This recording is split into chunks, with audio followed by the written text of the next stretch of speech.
race 2 of the Big Spruce Fall Series at Benyon, September 8th, 2021. Kookaloo Sailing would like to thank Fall Series title sponsor, Big Spruce Brewing. As well, we'd like to recognize the generous prize donations given by North Sails Yacht Shop, Mercer Fuels Limited, Sydney Curling Club, Creative Isle Design and Photography, and the Lakes Golf Club and Resort. Also, a special thank you goes out to the crew of Barrel Rider, especially Andrew Hamilton, who took on the role of everything, I guess, for this fall series.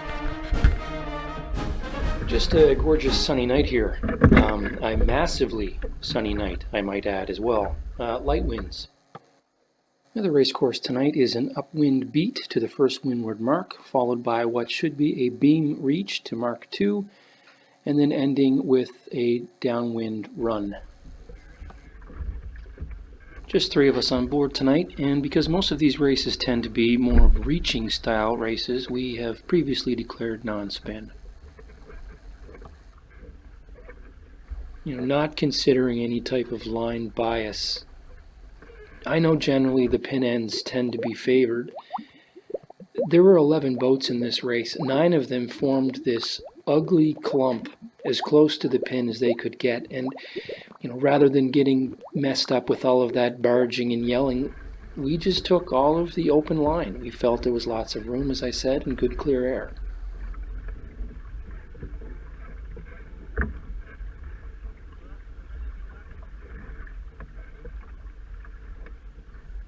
The only downside is, of course, with a close shoreline, eventually you're going to have to tack, and then you're going to have to cross the fleet with no rights.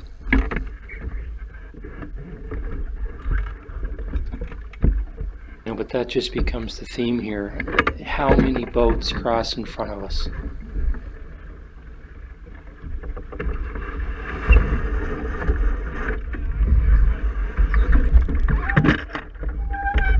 First up here is petrol. Of course, the one thing that every boat loves to yell is starboard. So I usually try to give an indication back to let them know that I plan on ducking.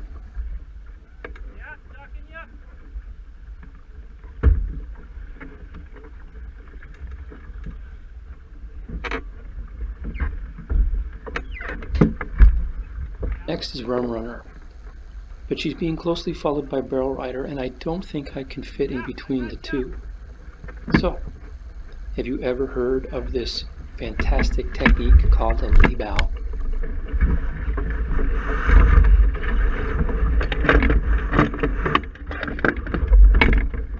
Well, this is not how you do it. I can't generate enough boat speed out of the tack, and Rum Runner rolls right over us.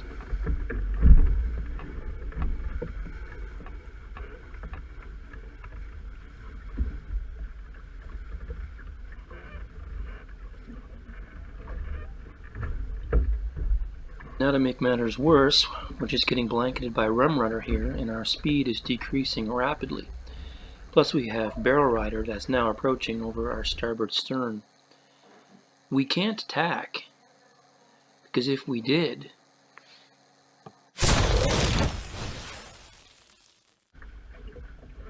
so now we feel almost a bit stuck. Our actions are really dependent on what Barrel Rider does in the next few moments.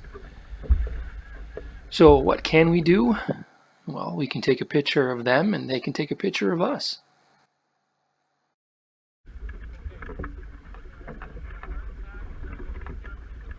In all seriousness, what we can do is bear away to get some separation and then tack underneath them.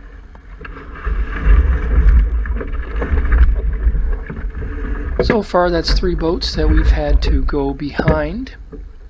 Up ahead, Salazar has tacked, so at the moment she won't cross in front of us, which means we do have a bit of free space here finally. So we'll kick in the turbo.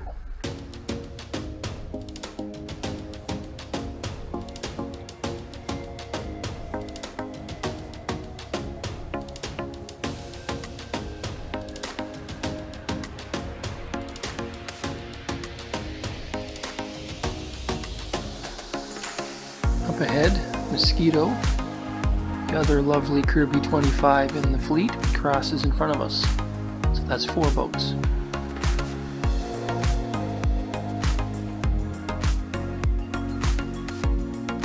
Meanwhile, Salazar has managed to work its way above us, so they are officially ahead of us.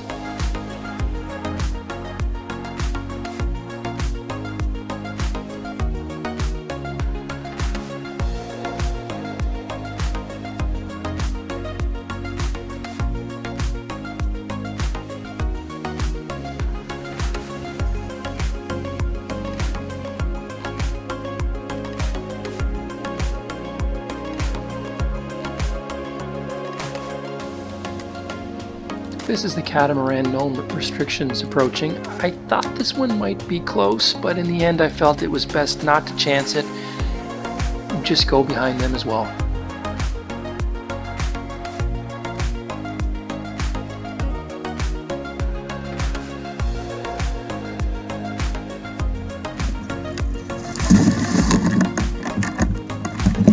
Well, I was hoping for a little better luck on this tack, but Barrel Rider and Rum Runner clearly still are ahead.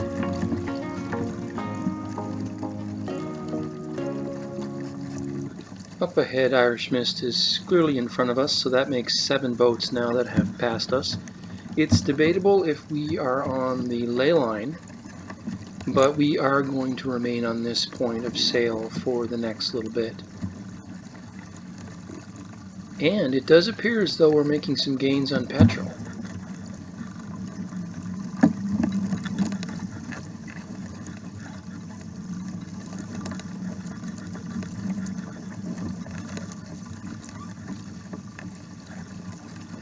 Sure enough, we do manage to make our way up to Petrel's stern, but once we're directly behind, we start to flow in her disturbed air, so it becomes necessary to tack.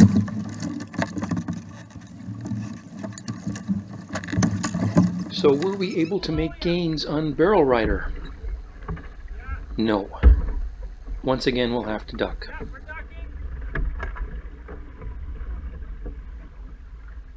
You know, I'd like to think that we're pretty good friends with the crew of Barrel Rider, but whenever we sail beneath their stern, it's almost like I hear little giggles or like hooting coming from the back of their boat. I don't know, maybe I'm wrong, but that's just what I feel.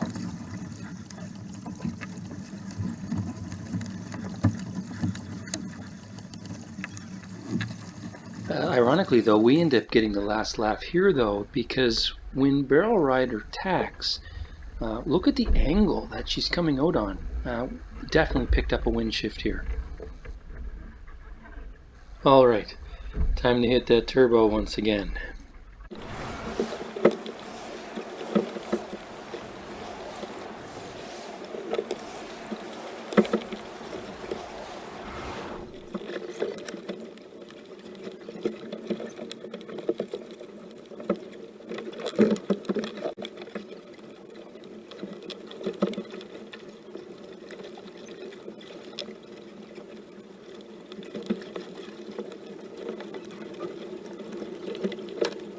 Up ahead, Salazar is first to round the windward mark.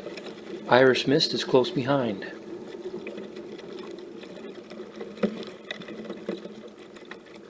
Amazingly, we find ourselves once again directly behind Rum Runner. We decide to put in another hitch.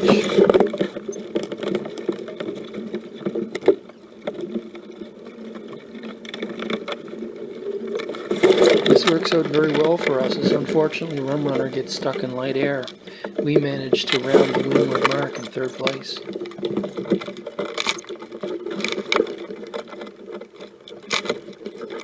Now, unfortunately, depending on your perspective, this is kind of where the race ends. There's no more tacking, there's no more jibing. The race becomes basically a straight line from here to the finish. So the boats kind of, once they reach this point, they're pretty much locked in their position. It determines how they will finish the race. And for us, that means we will finish 3rd over the line, which is good for us. It's actually great for us because on corrected time, we managed to pull out a win here.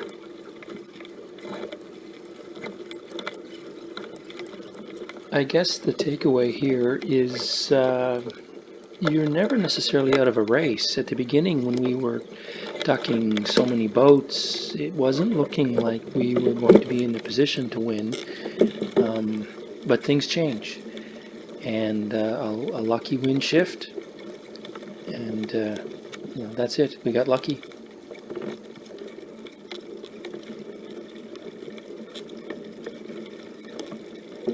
The wind actually continues to shift a little bit, and we go from a beam reach on to more of almost close hauled. Around the second mark, we begin heading home on what would be an easy, beautiful spinnaker run, but instead we're forced to go wing on wing.